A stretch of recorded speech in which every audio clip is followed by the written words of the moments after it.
Hoy vamos a aprender acerca del ciclo celular. Para eso vamos a repasar primero lo que es una célula. Según la teoría celular, una célula es la unidad original, funcional y estructural de todos los seres vivos. ¿Por qué es la unidad original? Porque toda célula procede de una célula anterior. Funcional porque realiza todas las funciones vitales. Y estructural porque todas las células son una estructura en sí, como un organismo unicelular, o se unen para formar tejidos, los tejidos órganos, los órganos sistemas, y la unión de varios sistemas forma un organismo complejo como nosotros, como los humanos. Entonces, todas las células tienen un ciclo de vida, y este es el ciclo celular. Ahora, una célula es la unidad básica de la vida. Y una célula está en constante movimiento. Los seres vivos multicelulares tenemos millones de células y son de diferente tipo. No hay una sola forma de una célula. En este caso, cada célula tiene una función en específica. Las células nerviosas, por ejemplo, que son las neuronas, tienen la función de transmitir la información para que nuestro sistema nervioso controle todo lo que pasa. Las células sanguíneas tienen otras funciones y están en la sangre. Tenemos también células sexuales, cuya función es la reproducción. En este caso, cada célula va a tener una función y va a tener una forma incluso muy específica. Y las células van a crear células, a su vez, van a reproducirse. Y esto es lo que vamos a repasar en este video. Entonces, a ver, solo para tener una idea de los tipos de células. Las células óseas son las que crean los huesos, por ejemplo. Las células sanguíneas son las que dentro de los glóbulos rojos, por ejemplo, que son células sanguíneas, van a transportar oxígeno y nutrientes a través de los vasos sanguíneos. En cambio, las células nerviosas se encuentran obviamente en el cerebro, pero también a lo largo de todo el cuerpo mediante los nervios. Las células musculares van a formar músculos. Las células de la piel van a formar el órgano más grande del cuerpo, la piel. Y las células sexuales se van a producir en nuestro sistema reproductor, ¿verdad? Las células sexuales masculinas son los espermatozoides y las femeninas son los óvulos. Toda célula tiene diferentes formas que van a ayudarle en sus funciones, en este caso, como podemos ver. Ahora, las células están organizadas en estructuras. Esta es una típica célula eucariota, animal. Tiene diferentes partes, tiene organelos. Recordemos que lo que está rodando a toda la célula es su membrana celular. Todo lo que está dentro es el citoplasma. Los organelos están dispuestos alrededor de la célula. Y el citosol, que también se conoce como citoplasma, es toda esa parte que está entre la membrana celular y el resto de los organelos y que está compuesto básicamente por agua, que permite el movimiento. Y uno de los organelos más importantes en las células eucariotas es el núcleo, ¿verdad? Entonces simplemente estamos recordando algunas estructuras. Ahora, cuando nosotros hablamos de la membrana celular, tenemos que tomar en cuenta que está compuesta por una doble capa de lípidos y que estos son muy importantes porque este tipo de lípidos se llama fosfolípidos. Se ven de esta forma, es una cabeza con patitas. Su cabeza es afín al agua, le encanta el agua y las patas no les gusta para nada el agua. Vemos que entre fosfolípido y fosfolípido existen pequeños espacios que son como poros, por los cuales van a pasar moléculas pequeñas, como oxígeno y dióxido de carbono, por ejemplo. Y para moléculas más grandes, nosotros vamos a usar a las proteínas, estos canales de proteínas que nos van a ayudar a transportar moléculas más grandes, como glucosa, por ejemplo.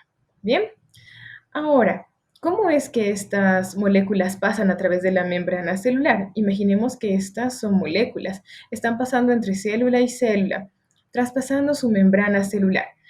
En este caso, como son moléculas más grandes, van a ir a través de los canales de proteínas por un gradiente de concentración. Eso significa de un lugar de mayor concentración a menor concentración. Así se van a mover solitas. En cambio, cuando nosotros necesitamos ir de un lugar de menor concentración a mayor concentración, vamos a utilizar lo que se les conoce como transporte activo y ahí vamos a hacer un gasto de energía. ¿Bien? Ok. Ahora, las células, cómo transportan las cosas. De nuevo, la membrana celular está rodeando a toda la célula y tiene poros, pero existen algo que se denominan vesículas transportadoras, que son estas las que están acá. Y a través de esas vesículas es donde se van a poder transportar los nutrientes. Ahora, estamos hablando de un movimiento de moléculas y una de las moléculas más importantes en la célula es el agua. Entonces, uno de los movimientos más importantes se denomina ósmosis. La ósmosis simplemente es el paso de agua. ¿A través de qué? De una célula, de un lugar que tiene mayor concentración de soluto a una menor concentración de soluto. ¿Qué es el soluto? Es un componente de una solución y que en este caso se encuentra como azúcar, como sodio, etc.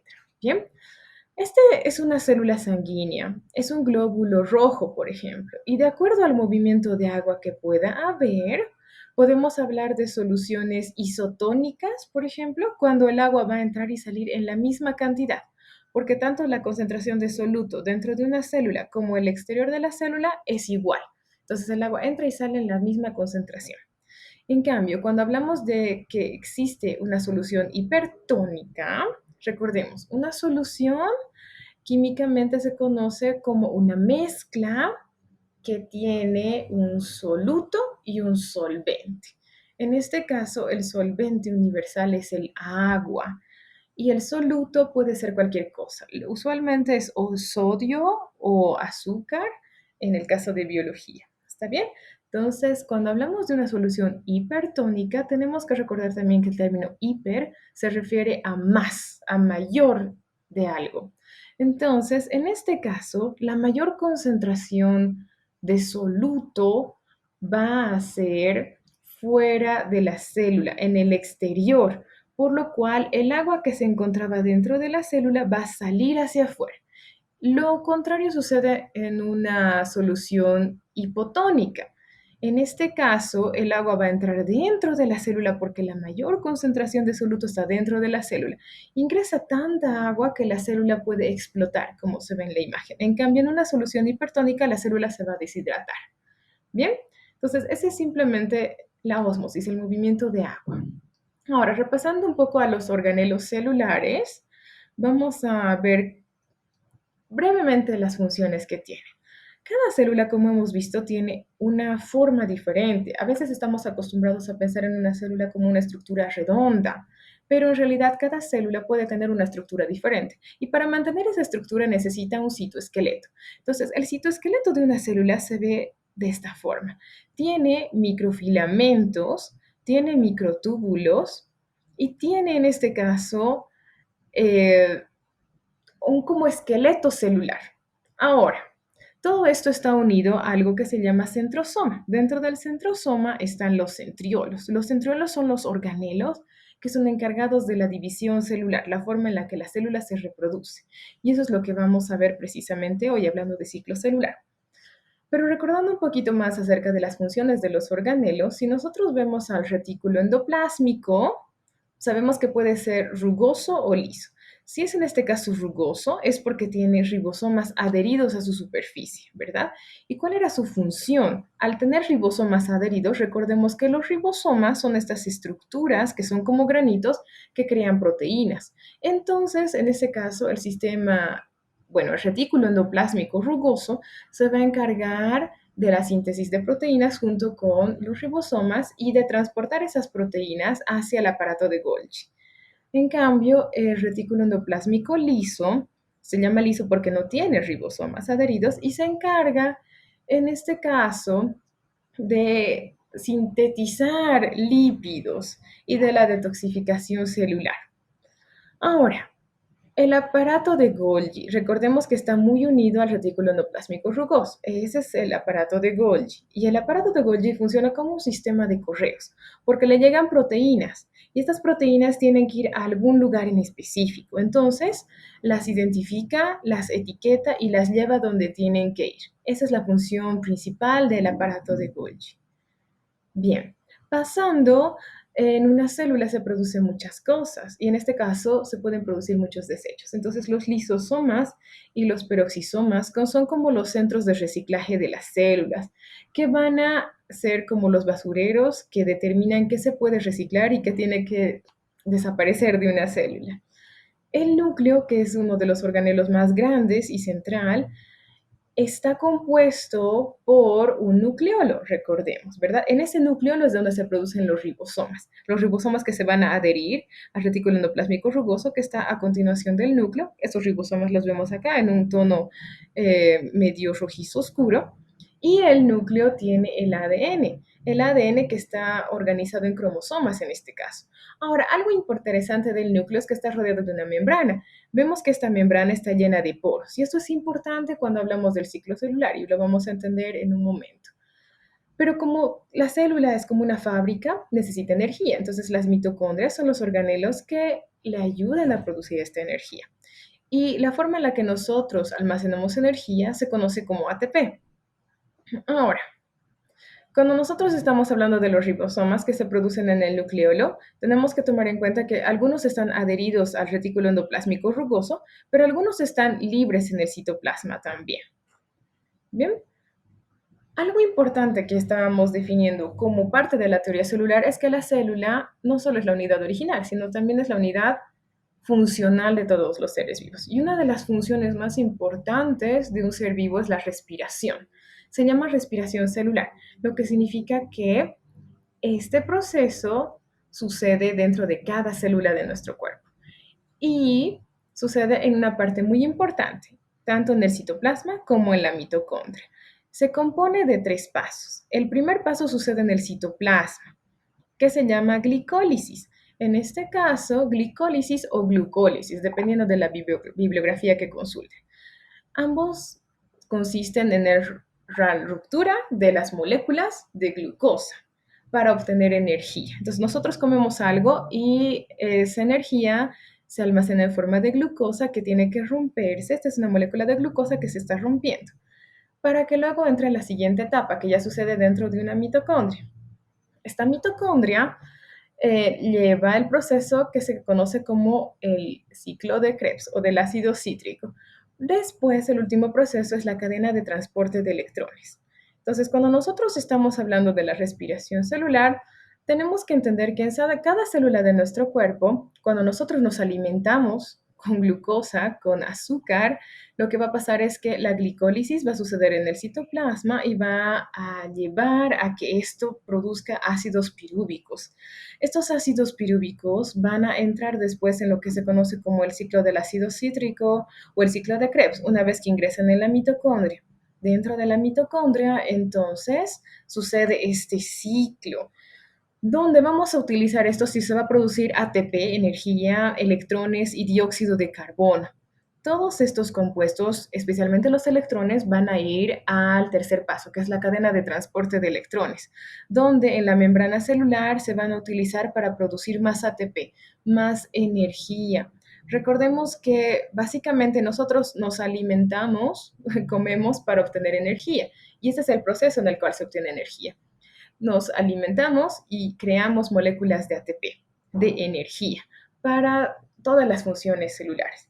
En esto consiste la respiración celular. Entonces, el primer paso es la glicólisis, el ciclo de Krebs y la cadena de transporte de electrones. Ahora, una célula también es la unidad estructural de todos los seres vivos. Y para ver la parte de las estructuras tenemos que recordar cómo está estructurada una célula. Entonces, una célula tiene una doble capa de lípidos, pero también tiene proteínas, que ya sabemos que estas actúan como canales de transporte. Y los fosfolípidos actúan también como parte de la célula, pero transportadores.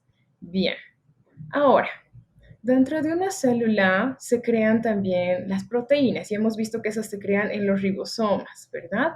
Que están en este caso sueltos por el citoplasma o adheridos a la superficie del retículo endoplásmico rugoso. Todo esto tiene que ver con el ADN. El ADN en este caso está organizado en cromosomas dentro del núcleo de la célula, ¿verdad? Entonces, para entender cómo se produce una proteína o cómo se crea, tenemos que tomar en cuenta que el ADN es el manual de instrucciones. Es como un libro que tiene toda la información. Y cuando leemos el capítulo que tiene la información sobre cómo crear una proteína, existe una enzima que se llama ARN polimerasa, que va a empezar a leer este manual. Para leer este manual de instrucciones, para leer el ADN, lo va a desdoblar. Y aquí es donde entra otro ácido nucleico, que es el ARN. Entonces, el ARN, gracias a que la ARN polimerasa ha desdoblado el ADN, es como abrir un libro para leer el contenido, va a empezar a transcribir el mensaje. Este se conoce como ARN mensajero. Va a copiarse el mensaje. Este proceso se llama transcripción. Y a través de los poros de la envoltura del núcleo va a salir del núcleo. Veamos cómo sucede este proceso en una animación. Sabemos que dentro de cada célula del cuerpo está el núcleo. Esta es la envoltura nuclear. Tiene poros, como habíamos visto, ¿verdad? Y dentro está el ADN. Este ADN está enrollado y esta es una hebra de ARN mensajero. Esta es la ARN polimerasa que va a abrir el libro del ADN, ¿verdad? ¿Para qué? Para que el ARN mensajero pueda leer esto y transcribir. Es como cuando nosotros estamos estudiando un libro y empezamos a leerlo y tomar apuntes. Estamos transcribiendo la información en nuestro propio lenguaje, ¿verdad? Entonces, eso es lo que hace el ARN mensajero. Transcribe la información utilizando su propio lenguaje. Una vez que ya tiene la información que necesita, se va a mover para salir del núcleo por uno de los poros e ir, en este caso, al siguiente paso que sucede dentro de un ribosoma, porque habíamos dicho, recordemos que los ribosomas son los encargados de producir proteínas. Este siguiente paso se llama traducción. Este es un ribosoma. Este es el ARN mensajero. Y en este caso tenemos otro ARN acá, que es el ARN de transferencia. Y aquí estamos viendo cómo se crea una proteína. Una proteína no es nada más que una larga cadena de aminoácidos. Cada una de estas bolitas es un aminoácido y una cadena de aminoácidos hace una proteína. Entonces veremos cómo sucede este proceso. Habíamos dicho que el ARN mensajero se va del núcleo y llega hasta ¿dónde? Hasta un ribosoma. ¿Bien? Entonces, ¿qué es lo que pasa en sí? Cuando nosotros estamos viendo cómo el ARN mensajero sale, se va a dirigir hasta un ribosoma, el ARN mensajero. Este es un ribosoma. Llega al ribosoma y va a ingresar como si fuera, en este caso, un relleno. El ARN de transferencia va a leer el mensaje. En el lenguaje de los ácidos nucleicos, los mensajes o las letras están cada 3 unidades y eso se llama codón. En este caso, el ARN de transferencia le pone el anticodón, su complementario a ese mensaje y bota un aminoácido. Luego llega otro ARN de transferencia con otro aminoácido, le pone el complementario al mensaje, está traduciendo el mensaje y se libera el otro y se va uniendo un aminoácido a uno, formando una larga cadena que luego se va a convertir en una proteína. Los ácidos nucleicos, recordemos que son tres, el ADN, el ARN y el ATP. El ADN es el manual de instrucciones, el ARN es el que lee esas instrucciones y construye cosas. En este caso está encargado de la síntesis de proteínas y hay 3 tipos de ARN. El ARN mensajero que estamos viendo acá, el ARN de transferencia que es este y hay ARN ribosómico dentro del ribosoma. Luego tenemos ya una larga cadena de aminoácidos que ya es una proteína. Esta proteína luego se va a ir ¿hasta dónde? Va a pasar por el retículo endoplásmico rugoso para transportarse hasta el aparato de Golgi y después va a cumplir su función en la vida. Bien, ahora nosotros vamos a ver el ciclo celular. Este ciclo celular tiene que entenderse con el proceso de duplicación del ADN. El ADN está organizado en una doble cadena donde tiene en este caso estas bases nitrogenadas, ¿verdad? Que tienen nitrógeno, adenina, timina, citosina y guanina. Ahora, ¿por qué el ADN tiene que duplicarse antes de que la célula se divida? porque el ADN tiene toda la información. Y si una célula se va a dividir, no podemos partir el libro a la mitad, ¿verdad? Sería injusto para sus células hijas. Siempre tiene que darse la misma cantidad de información a cada una. Entonces, para que se dé la misma información, esta información tiene que duplicarse antes de que la célula se divida. Así, cuando la célula se divide en dos, cada célula hija va a tener la misma información. Y este proceso sucede durante lo que se conoce como interfase, que es la primera etapa del ciclo celular. Podemos tomar en cuenta como esta etapa en la que una célula crece y se prepara para ser madre. Después, una vez que terminemos la interfase, va a venir la mitosis o la meiosis y la citocinesis. Para entender mejor este proceso, nosotros vamos a tomar en cuenta siempre que sucede dentro del núcleo de la célula y que la interfaz es la primera etapa, como habíamos dicho, ¿verdad?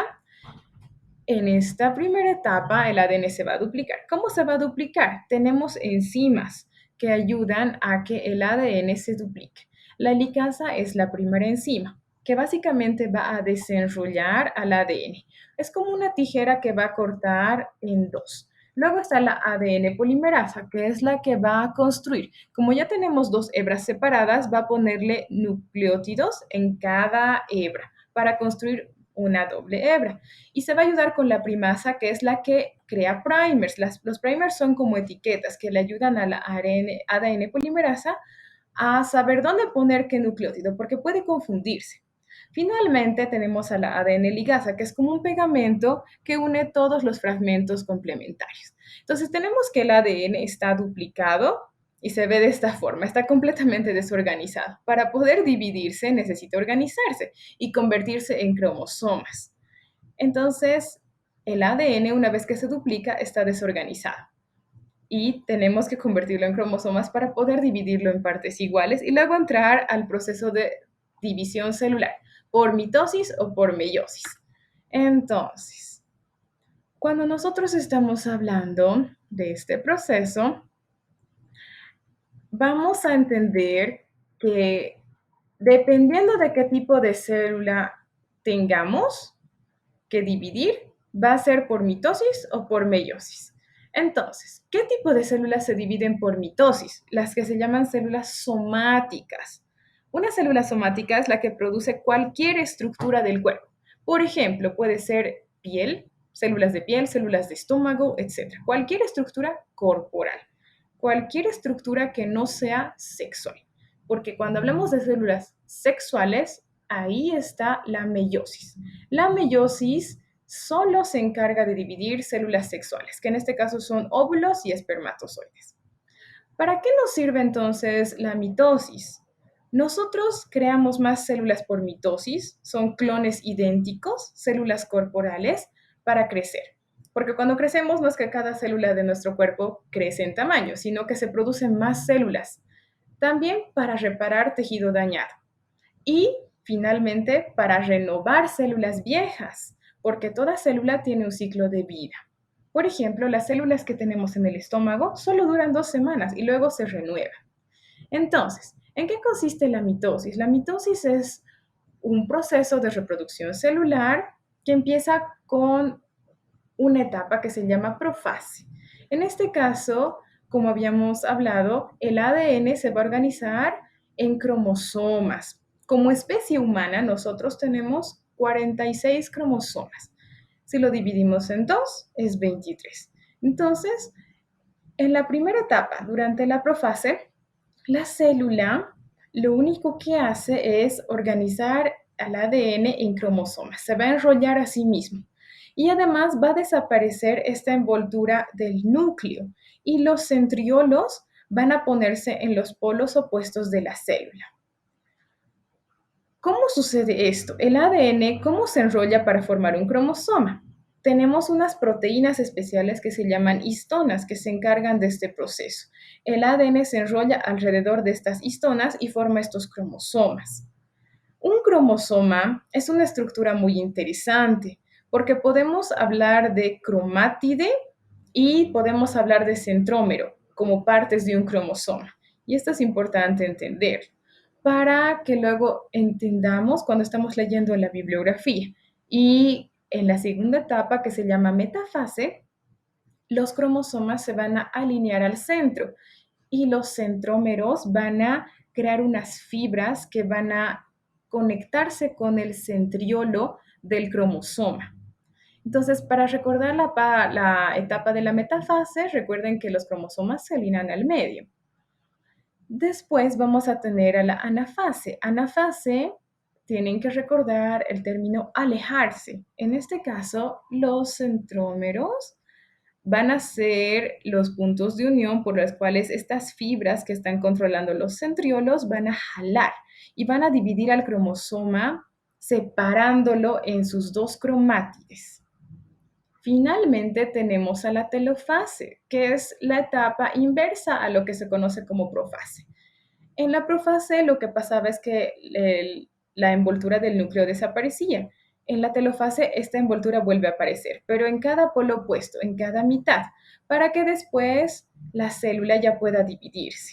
Entonces, si nosotros vemos una animación de esto, podemos entender que cada célula de nuestro cuerpo se va a dividir por mitosis o por meiosis, ¿verdad? Pero las células somáticas, las células que crean estructuras corporales, van a dividirse por mitosis. En la profase, ese ADN se está organizando en forma de cromosomas.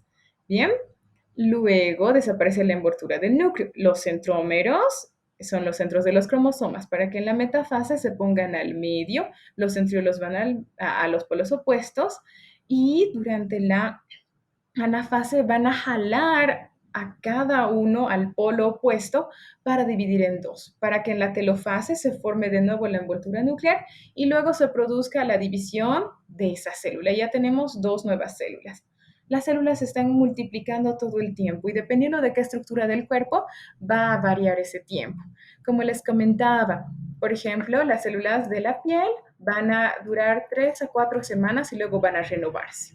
Bien, entonces esa es la mitosis. Luego, dentro del ciclo celular sucede otro proceso que se denomina citocinesis. Cito viene de célula y cinesis viene de división. La división de la célula en dos. Esta no es una etapa de la mitosis, es una etapa del ciclo celular. Hasta ahora hemos visto que el ciclo celular consiste en interfase, mitosis o meiosis, dependiendo del tipo de célula, y citocinesis, división de la célula en dos.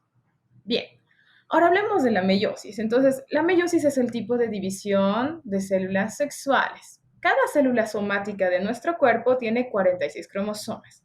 Las células sexuales también se conocen como gametos. Estos solo tienen 23 cromosomas. Recordemos, un cromosoma tiene esta estructura. Ahora, esta parte se denomina cromátide, el centro se denomina centrómero. Nosotros vamos a contar a los cromosomas por su centro, por su centrómero. Entonces, este es un cromosoma con una cromátide. Este es un cromosoma con dos cromátides. Esto es importante de entender. Aquí tenemos entonces 5 cromosomas, ¿verdad? Aquí tenemos 46 cromosomas con 46 cromátides. Cuando nosotros estamos hablando de que durante la interfase la célula duplica su ADN, su material genético, sus cromosomas, tenemos que entender que duplica el número de cromátides. Entonces, aquí tenemos 46 cromosomas con 46 cromátides. Después de la interfase de la duplicación del ADN, vamos a seguir teniendo 46 cromosomas, pero con dos cromátides. Aquí se ha duplicado, ¿está bien? Eso es importante de entender. 46 cromosomas, 92 cromátides, ¿bien? Ok, entonces, ¿qué tipo de células se dividen por meiosis? Óvulos y espermatozoides. Se llaman células sexuales, se llaman gametos. Y hemos dicho que estos solo tienen 23 cromosomas cada uno. Esto es importante, ¿por qué?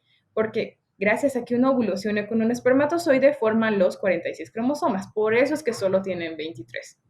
¿Cómo sucede este proceso? Es muy similar a la mitosis, solo que en vez de tener 4 fases, tenemos 8. Y las fases se llaman de la misma forma, pero en este caso es profase 1, metafase 1 y así sucesivamente. Entonces, ¿qué pasa durante la profase 1? Para entender este proceso, tenemos que analizar esta imagen. Esta es una imagen de un cariotipo. Un cariotipo simplemente es una fotografía de cómo son nuestros cromosomas. Aquí están todos en pares. En biología, nada trabaja separado, siempre todo trabaja en pares, en grupos, todo es trabajo en equipo. Entonces, a los cromosomas les gusta estar en pares. Y si se dan cuenta, les gusta estar con un par amigo con el que tengan algo en común. Puede ser su tamaño, puede ser su forma, etc. ¿Bien? ¿Por qué es importante entender esto? Porque la profase 1 es la etapa más importante de la meiosis, ya que en esta cada cromosoma se va a ir con su par amigo, con alguien de su mismo tamaño, de su misma información, y va a producir lo que se conoce como entrecruzamiento o crossing over, que se denomina en inglés, al intercambio de genes entre un cromosoma y otro. Se van a compartir información. Y esta es la razón por la cual no importa que tengamos los mismos padres, todos somos únicos entre hermanos. Nos podemos parecer, pero somos mezclas únicas. ¿Bien? Ahora, en la metafase 1 lo que sucede es que los cromosomas, que ya pueden ver que han intercambiado información, ¿verdad? Tienen banditas que representan un intercambio de información. Se van a poner al centro. Después va a venir la anafase 1, anafase alejarse, vamos a jalar a los cromosomas a los lados opuestos. Y en la telofase 1, ¿qué va a pasar? Vamos a formar una envoltura nuclear alrededor de cada parte de la célula. En este caso, ¿por qué esta célula tiene dos colores diferentes? Porque tiene cromosomas con información genética diferente, un lado del otro. Bien, luego vamos a tener la citocinesis. Y en este punto ya tenemos dos células hijas. Hasta este punto, cada célula hija tiene 46 cromosomas, 92 cromátides. ¿Está bien? Pero durante la interfase tiene 92 cromátides. Después de esta primera etapa de la meiosis, cada célula hija va a tener 46 cromátides con 23 cromosomas. ¿Está bien? Entonces, vamos a ir a la segunda etapa de la mitosis, que es la profase 2. En la profase 2 y en las siguientes etapas va a suceder exactamente lo mismo que en una mitosis. Entonces, en la profase 2 vamos a desaparecer la envoltura nuclear y los cromosomas se van a organizar, de forma que en la metafase 2 van a ir al centro y en la anafase 2 lo que va a hacer es que se va a jalar a cada cromátide hacia los lados opuestos y en la telofase 2 vamos a preparar una envoltura nuclear para cada material genético alrededor de las cromátides y todas tienen un color diferente porque todas son diferentes. Y en este caso ya después de la meiosis 2 vamos a tener que cada célula tiene 23 cromosomas con 23 cromátides. Entonces de una célula original, de una célula de 46 cromosomas, vamos a tener una doble división para llegar a los 23. Y cada una de estas células hijas va a tener, en este caso, una información diferente.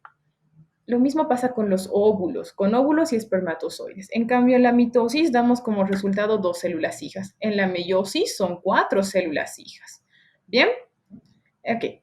Entonces, durante la meiosis vamos a tener una doble división, 4 células hijas. Y como estas 4 células hijas tienen 23 cromosomas, eso se le denomina haploide. En cambio, en la mitosis, como tenemos solo una división de una célula, se producen dos, tenemos 46 cromosomas. Y eso se le conoce como diploide.